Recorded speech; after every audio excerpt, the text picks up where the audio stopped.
President Kennedy begins a tour of 4 space installations at Huntsville, Alabama, where he is greeted by Dr. Werner von Braun, space pioneer and director of this research and development center.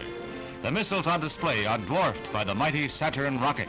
This booster is the first stage of the rocket that will put the 3-man Apollo capsule into a 2-week orbit of the Earth in 1964 as a preliminary to a lunar shoot. The men who make it get very personal greetings. From Alabama to Cape Canaveral, next stop on the tour. At this U.S. space capital, the President has a long chat with Walter M. Schirra, Center, our next man in space, who is scheduled for a 6-orbit flight. The Commander-in-Chief learns from an expert. Next stop, Houston, where he is cheered by thousands of Texans on his way to a stadium for his key speech of the trip. At Rice University, there's a crowd of 40,000 present, and Mr. Kennedy calls for backing for the U.S. space effort. He says that we cannot afford to lag if we want to be in the forefront of nations.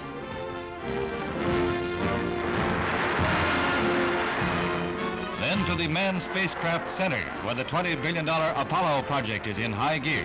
Here, the President sees mock-ups like the moon bug that is being prepared for a lunar landing, and the Gemini, a larger Mercury capsule for 2 men and other space vehicles.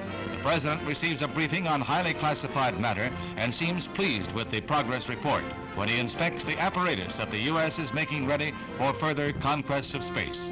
It was in Houston that Mr. Kennedy emphasized the need for peaceful uses of space.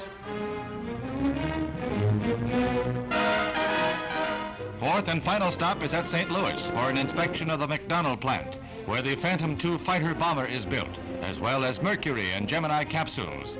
The F-4H is a 1,600-mile-an-hour streak of lightning.